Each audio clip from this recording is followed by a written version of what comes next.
नारायण नमः। शुंभ निशुंभ को ब्रह्मा जी के द्वारा वरदान। व्यास जी कहते, राजन सुनो, देवी का उत्तम चरित्र कहता हूँ। यह कथा संपूर्ण प्राणियों को सुख देने वाली तथा समस्त पापों का नाश करने वाली है। शुंभ और निशुंभ ये दो बड़े भाई बलवान राक्षस थे। किसी भी पुरुष के द्वारा इन शूरवीरों की मृत्यु संभव नहीं थी। इनके पास बहुत से सैनिक थे। देवताओं को सदा दुखी बनाए रखना इनका मुख्य उद्देश्य था। ये बड़े दुराचारी और घमंडी थे। सारा दानव समाज इनका साथ देने को तत्पर था। भगवती के साथ इनकी घमासान लड़ाई हुई और उस अवसर पर ये मार डाले गए। देवताओं का हित सोचकर अनुचरों सहित देवी ने यह कार्य संपन्न किया था। इस युद्ध में महान भुजा वाले चंड और मुंड, अत्यंत भयंकर रक्तबीज एवं धूम्रलोचन नामक राक्षस भी सम्रांगण में काम आए।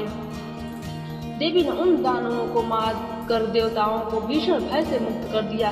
फिर वे सूर्यगण के द्वारा सुपूजित होकर पवित्र हिमालय पर्वत पर पधार गई। राजा जरबेजन ने कहा, पूर्व कालवर्ती ये कौन दानव थे? उन्हें कैसे सर्वोत्कृष्ट बल प्राप्त हुआ? किसने उनकी प्रतिष्ठा की तथा वे कैसे स्त्री के हाथों मारे गए?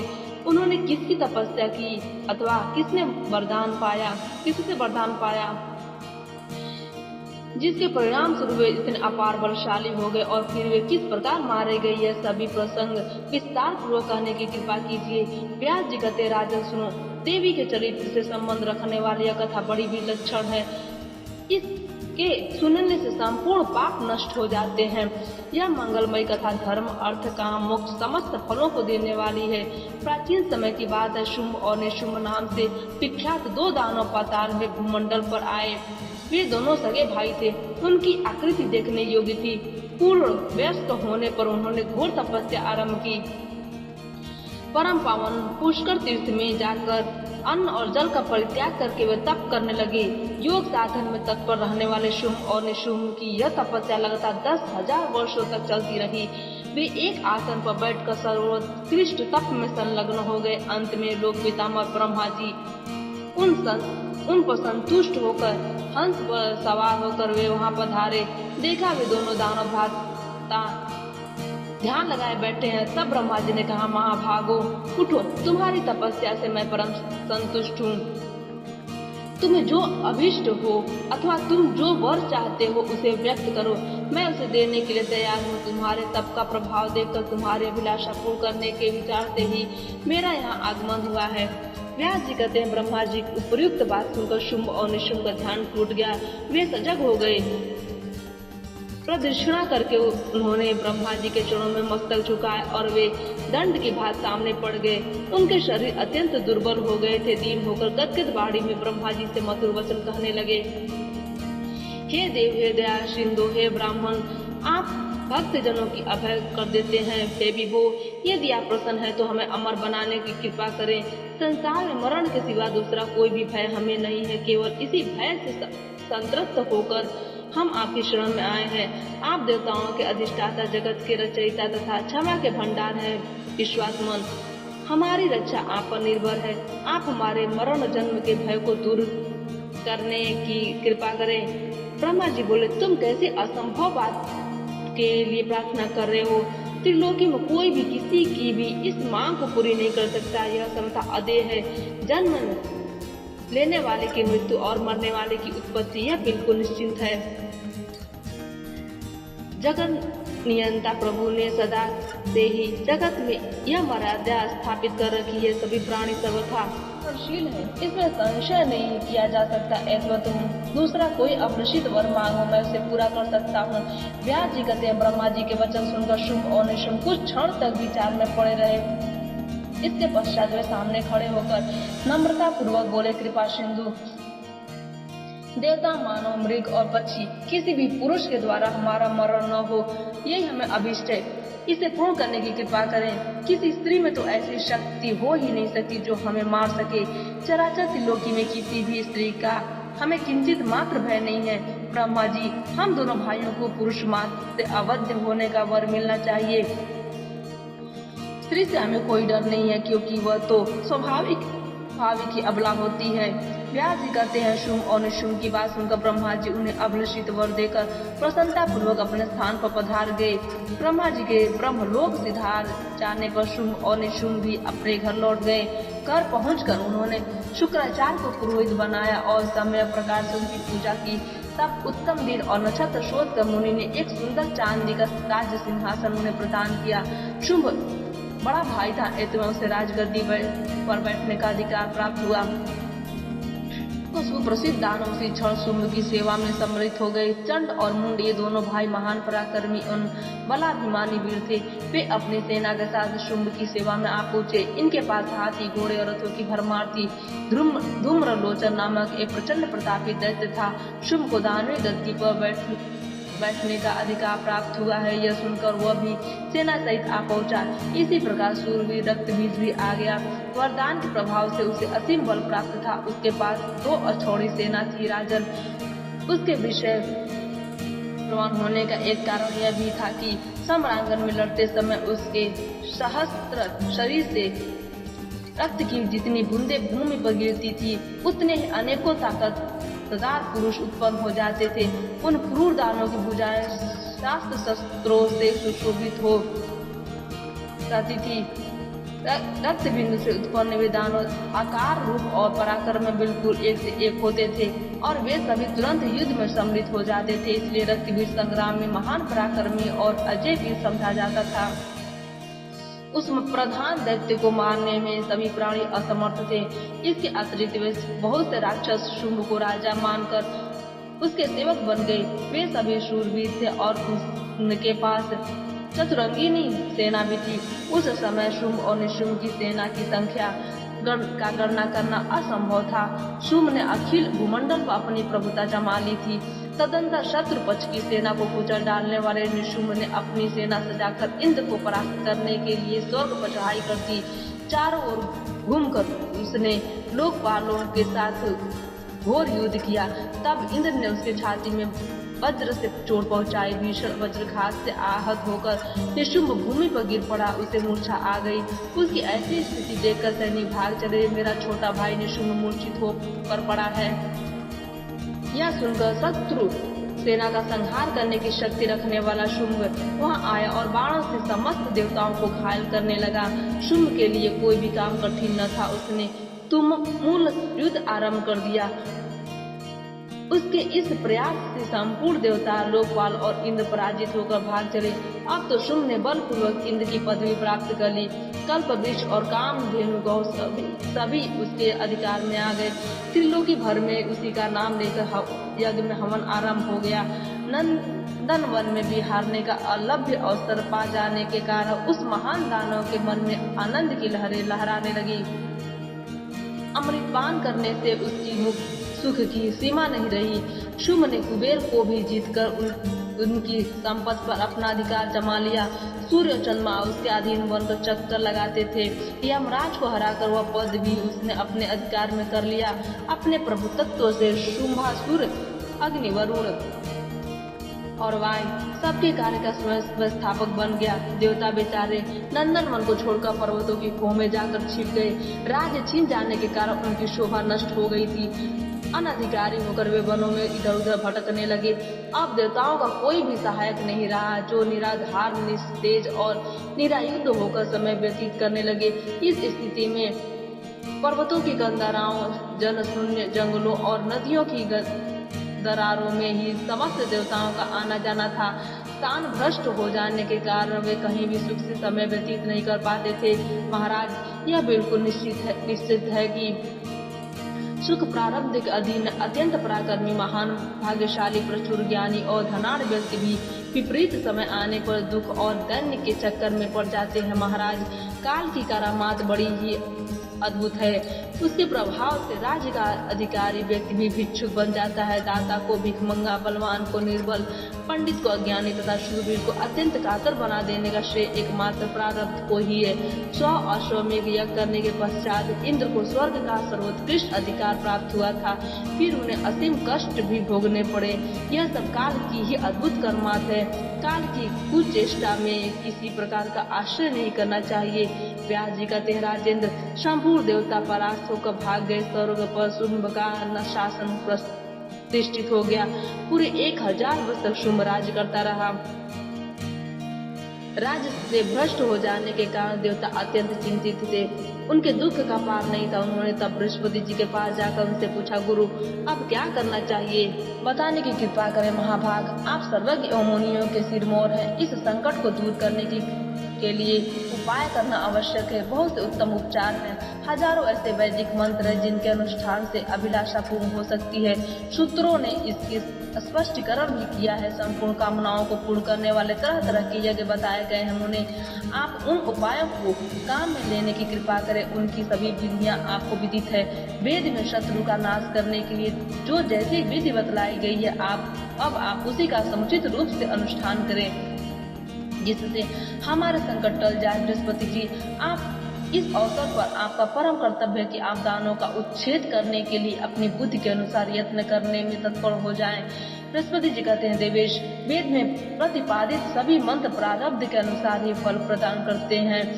उनमें स्वतंत्रता नहीं है और न वे अकेले कुछ कर नहीं सकती हैं। मंत्रों के प्रधान देवता तो तुम ही लोग ठहरे। सो तुम्हें काल के प्रभाव से नाना प्रकार के कष्ट भोगने पड़ रहे हैं। ऐसी स्थिति में मैं क्या उपाय कर सकता हूँ? यज्ञों में इंद्र, अग्नि और वरुण आदि देवताओं के लिए यजन किया जाता है। फिर स्वयं तुम सब के सब विपत्ति में पड़े हुए हो, फिर यज्ञ क्या कर सकेंगे?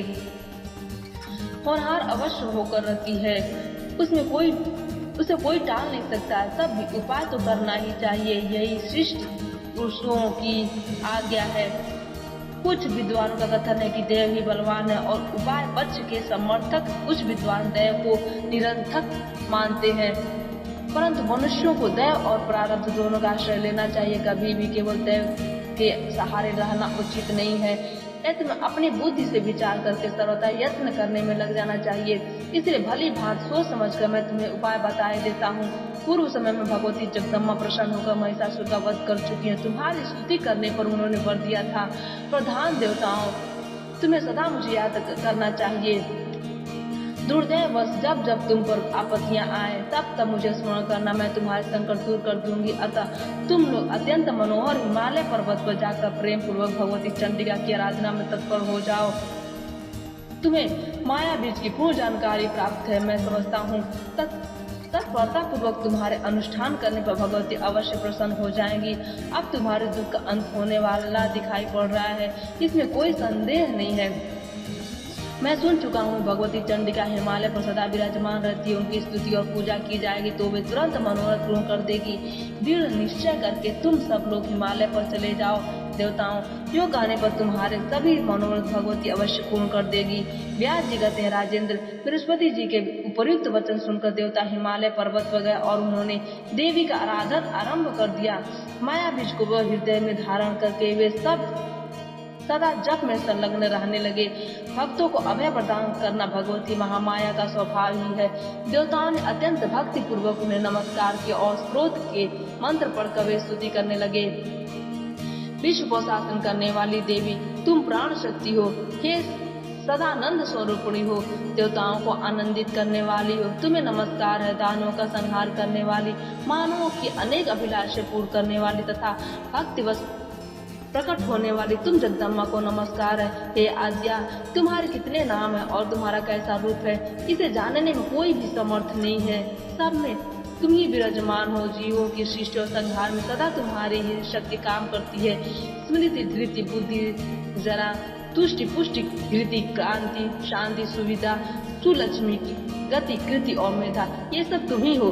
तुम्ही को विश्व का सनातन बीज माना गया है। जब जैसा अवसर आता है तब उसी के अनुसार रूप धारण करके तुम देवताओं का कार्य करती हो और उनके हृदय की जलन दूर करती हो। हम तुम्हें नमस्कार करते हैं। संपूर्ण प्राणियों के अंतःकरण में प्रशस्त स्वरूप धारण करके तुम्हें क्षमा, योग, निद्रा, दया, विवसा आदि नामों से विराजमान हो।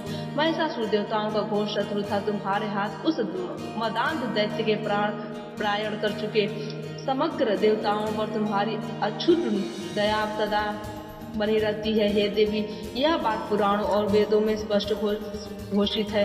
माता अपने बच्चे का प्रसन्नता पूर्वक समय प्रकार से पालन और पोषण करती ही है। इसमें कौन सी विचित्र बात है, क्योंकि देवता तुम्हारी संतान है, अतः तुम एकाग्रचित्त होकर इनके संपूर्ण मनोरथ सफल करने की कृपा करो। हे देवी, अखिल जगत तुम्हारी वंदना करता है। तुम सर्वसमर्थ हो। तुम्हारे गुणों की गणना करना एवं तुम्हारा स्वरूप जानना हमारे लिए अशक्य है।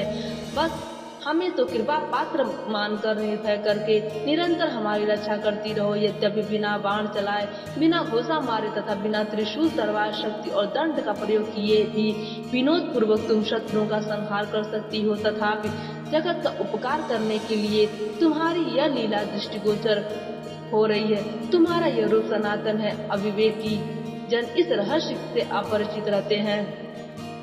हमारा यही निश्चय है कि इस विश्व की रचना करने का श्रेय केवल तुम्ही को है। ब्रह्मा सृष्टि करते, विश्व पालन करते हैं और रुद्र संहार में संलग्न रहते हैं।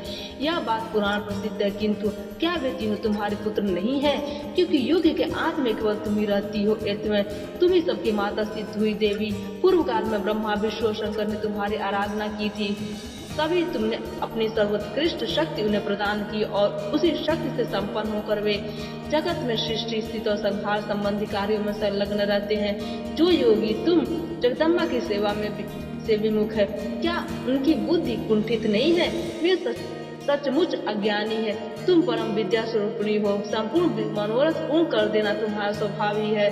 तुम्हारी कृपा से मुक्ति सुलभ हो जाती है। संपूर्ण देवता तुम्हारे चरण कमलों में नमस्तक झुकाते हैं। तुम कमला, लज्जा, कांति, स्थिति, कीर्ति और पुष्टि नाम से विख्यात हो। हे माता, विष्णु और शंकर प्रभृत महान देवता तुम्हारी सेवा में संलग्न रहते हैं। जगत में जो मानो तुम्हारे सेवक नहीं बनते, वे मूर्ख हैं। निश्चय उनकी बुद्धि विधाता ने हर ली है। भगवान विष्णु के पास तुम लक्ष्मी रूप से विराजमान हो। वे तुम्हारे चरण कमलों में महावर लगाकर आनंद का अनुभव करते हैं। यही स्थिति भगवान शंकर की भी है। उनके यहाँ तुम पार्वती रूप से विराजमान होकर वे निरंतर तुम्हारी चरण रज से सेवन तत्पर करते हैं। फिर दूसरे मनुष्य की क्या बात करें? तुम्हारे दोनों चरण कमल के समान सुकोमल हैं। कौन उनकी उपासना नहीं करते? सभी उपासते हैं। घर गृहस्थी से विरक्त बुद्धिमान मुनिगण भी दया एवं क्षमा रूप से तुम्हारी आराधना करते हैं। देवी, जो जन तुम्हारे चरण कमल की उपासना से उदासीन है, उन्हें निश्चय संसार रूप अगाध कूप में गिरना पड़ता है। वे कुष्ठ, गूढ़ और शिरो रोग से ग्रस्त होकर जगत में दुख भोगते हैं। दरिद्रता कभी उनका साथ नहीं छोड़ती। वे सदा सुख से वंचित रहते हैं। हे जननी, जो धन और दराहीन मानो लकड़ी का बोझ ढोने एवं तृण आदि का वहन करने में कुशल है, हमारी समझ से उन मंद बुद्धि वालों ने पूर्व जन्म में तुम्हारे चरण कमलों की कभी उपासना नहीं की है। व्यास जी कहते, इस प्रकार समस्त देवताओं को स्तुति करने पर भगवती जगदम्बा करुणा से बोधप्रोत होकर तुरंत प्रकट हो गई। उनका रूप निखर उठा था। वे विचित्र वस्त्र पहने हुई थी। दिव्य आभूषण उनके शरीर की शोभा बढ़ा रहे थे। गले में अद्भुत हार था और वे दिव्य चंदन से चर्चित थी। उनमें ऐसी सुकुमारता थी कि जगत मोहित हो जाए। उन्हें ऐसे शुभ लक्षण सुशोभित कर रहे थे। देवताओं के देखने में वे अद्वितीय स्वरूप प्रतीत हुई। उन्होंने ऐसा दिव्य रूप धारण कर रखा था जिससे जगत को मोहित करने वाला भी मोह में पड़ जाए। कोकिल के समान मधुर भाषण करने वाली भगवती जगदम्बा हंसकर स्तुति करने में लगे हुए देवताओं के प्रति प्रेम पूर्वक गंभीर वाणी में कहने लगी। देवी ने कहा, आदरणीय देवताओं, तुम इस समय क्यों इतनी स्तुति कर रहे हो? तुम्हारे मुखों पर चिंता क्यों छाई हुई है? तुम अपना कार्य मेरे सामने प्रकट करो। व्यास जी कहते हैं, महाभाग देवता भगवती के रूप और वैभव को देखकर सम्मोहित हो गए थे। उनकी वाणी सुनकर वे प्रेम पूर्वक अपनी स्तवन का रहस्य बताने लगे। देवता बोले, जगत को नियंत्रण में रखने वाली करुणामयी देवी, हम तुम्हारे शरण में आकर स्तुति कर रहे हैं। तुम हमें संपूर्ण संकटों से बचाओ। दैत्यों के सताने से हमारा मन अत्यंत उद्विग्न हो उठा है। हे महादेवी, पूर्व समय की बात है, महिषासुर देवताओं के लिए महान कंटक बना हुआ था। तुमने उसे मारकर हमें वर दिया था। जब कभी तुम पर आपत्ति आए तब मुझे याद करना। स्मरण करते ही तुम्हारे दुखों को मैं दूर कर दूंगी। इसमें किंचित मां संदेह नहीं।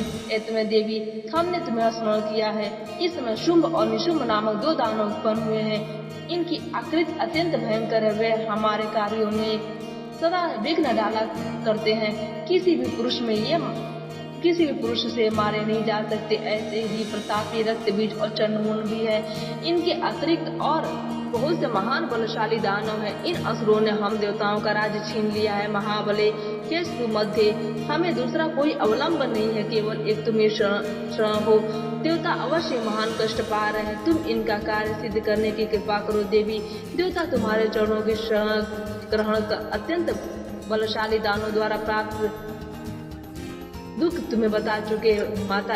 ये दानव तुम्हारे प्रति अटूट श्रद्धा, ये देवता तुम्हारे प्रति अटूट श्रद्धा रखते हैं। इस समय इन पर दुख के बादल उमड़ रहे हैं। अब तुम इनके लिए शरण्य होकर दुख दूर करने की कृपा करो देवी। युग के आरंभ में तुमने ही इस विश्व की रचना की थी। तुम अपना बनाया हुआ जानकर अखिल भूमंडल की रक्षा में तत्पर हो जाओ माता। अभिमानी दानव बल के घमंड में चूर होकर जगत को पीड़ा पहुंचा रहे हैं, उनका विनाश करके जगत को सुख प्रदान करो। आज की कथा यहीं पर समाप्त होती है।